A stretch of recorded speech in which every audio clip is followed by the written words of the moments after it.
Rain, hail, and snow. A winter storm moves over San Diego County. When the next wave is expected to hit. As the San Diego Unified School District gets ready to reopen next month, thousands of students may also be on campus through the summer. But the district hopes that move will help with more than just academics. Several breakthroughs in the fight against COVID-19 have come out of San Diego in the past year. We'll look at the local companies making a huge impact. ABC 10 News at 6 starts now. But first, the San Diego Police Department just released body camera video after a social media post reportedly accused one of its officers of pointing a gun at a child. Good evening. I'm Kimberly Hunt. And I'm Steve Atkinson. Our ABC 10 News reporter Laura Acevedo is joining us with a look at what this video shows. Laura. Well, community members are now calling for this officer to be fired. The incident happened yesterday in Hillcrest.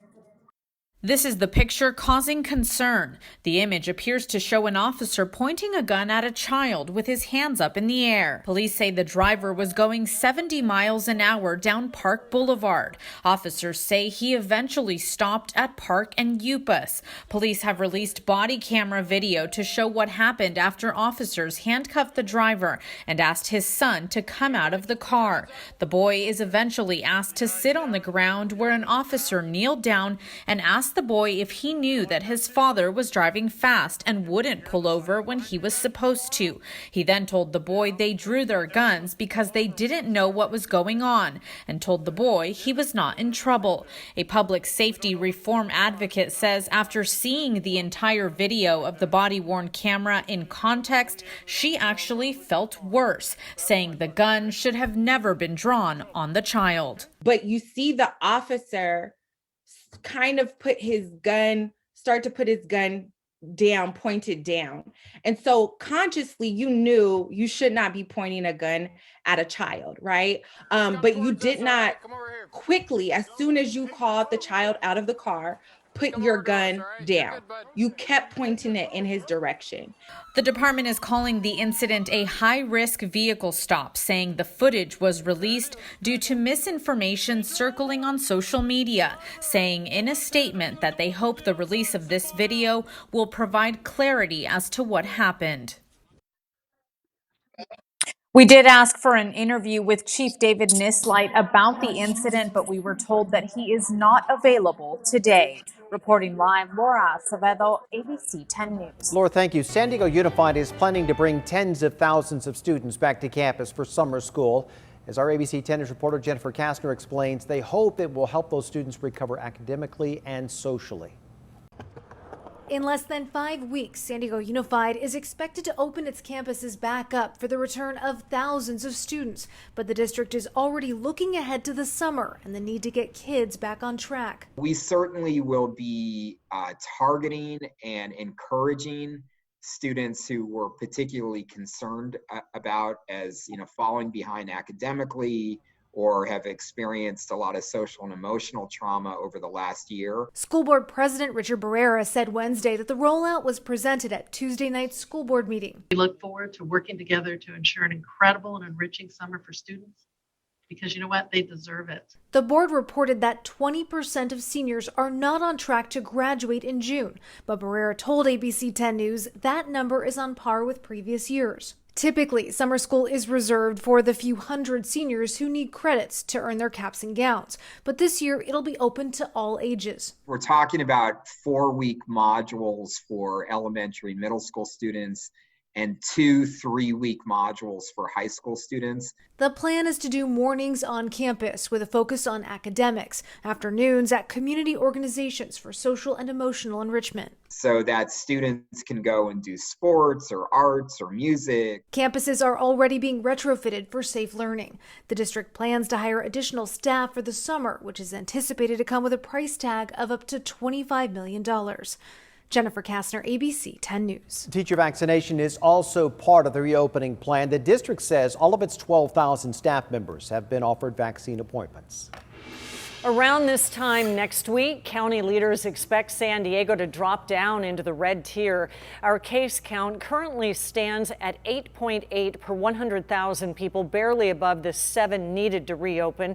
Supervisor Nathan Fletcher says there are 2 paths for San Diego to head into the red tier next week.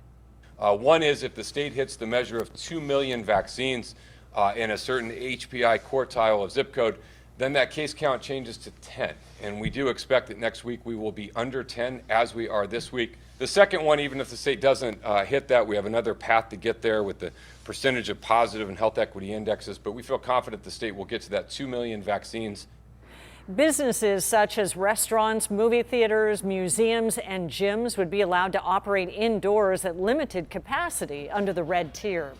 After holding steady the past 2 days, San Diego County's 14-day rolling average for positive COVID cases continued to drop today. It is now just above 3%.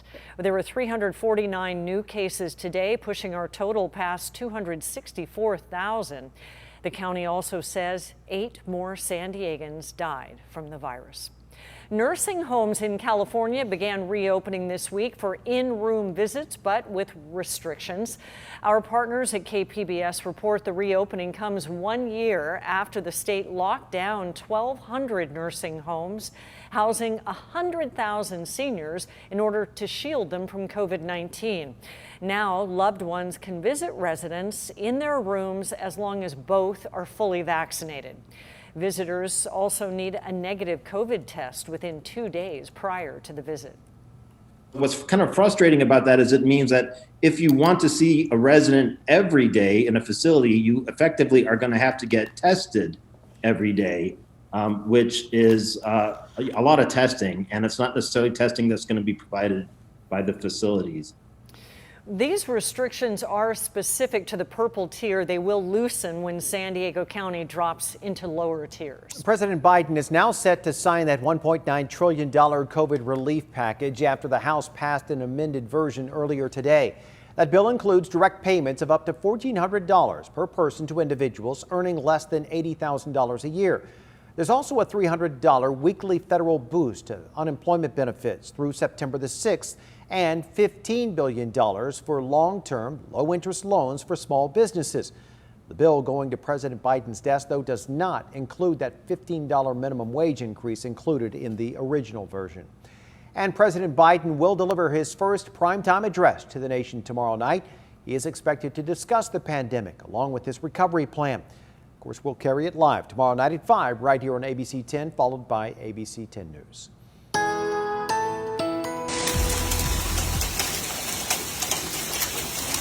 That winter storm moved over San Diego County. It dropped rain, as you can see, hail and snow. And there's more to come. Our meteorologist Angelica Campos joins us now, tracking more of the rain through tomorrow.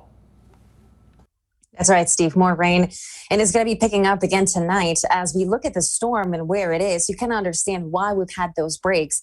Early this morning, we had the cold front move through the area, which is now pushing east across the Four Corners. But the main storm system is just making its way south. As it continues dropping into Southern California, those bands of rain will be developing. So let's zoom in. This is a satellite 10 radar. As we get a little bit closer to our county, you can see how most of the heavy moisture that's nearby is pretty far north, but it's probably going to be tapping into the North County very, very soon. As we look at Pinpoint Doppler Live, just the higher definition, you can see a few of those cells starting to develop just offshore, which means conditions are going to be changing for those of you in Camp Pendleton, Carlsbad, Oceanside, and even as far south as Encinitas. We'll see a lot more of it tonight with rain picking up, potentially looking at thunderstorms. The chances will continue into tomorrow morning before we go back to those scattered showers and perhaps even a few breaks in the afternoon. But the storm is just getting started. It won't leave the area until the end of the week. Coming up, I'll have a full breakdown in your 7-day forecast. And the rain forced several businesses to adapt today as COVID restrictions keep their operations outside. Our team coverage continues with ABC 10 News reporter Cassie Carlisle, who joins us from the Gaslamp Quarter. Out here in the Gaslamp Quarter, there's businesses like this one that have put up pop-up tents to cover their clientele, preparing for more winter weather. Tents popped up over Gaslamp eateries, owners preparing for more change on top of pandemic restrictions. Well, it's just like a soft day in Ireland, as they would say. But, you just have to adapt to it. At the field, this dining area was constructed last fall in anticipation of bad weather. The blue pop-up tent went up this morning. We have the covers here on the outside dining. We have covers here that we bring out in emergency, whenever it does rain. So it's not the end of the world. I mean, we'll get through it. It's a battle, but it just adds another piece of bit of work for us, and we can get through it. Owner Daniel Drain said he's ready for more winter weather tonight and tomorrow. We're ready for it. Oh yes, no problems. Guests of his restaurant weren't ready for today's weather. I was actually anticipating warmer weather, honestly. Nick Goyle is visiting from Atlanta on business. He said he enjoys the work businesses like the field have put into their outdoor dining spaces, but he knows how hard the industry has been hit. I think it's great. I'd highly, even if this message gets back to your governor, my suggestion is open it up, right? Meaning I think places are opening up, and if anything, people are smart enough to be cautious. Hoping the winter weather doesn't hinder business too much. Cheers. We are a week away from St. Patrick's Day. Normally here in the Gaslamp Quarter, they have a pub crawl, but the owner of the field told me that this will be the second year that they won't be able to have that because of the pandemic. Yet another challenge that businesses down here are facing. Reporting in the Gaslamp Quarter, Cassie Carlisle, ABC 10 News. And they have a great attitude. And you can track the forecast and find conditions in your community with the ABC 10 News app. You can find that free in the App Store.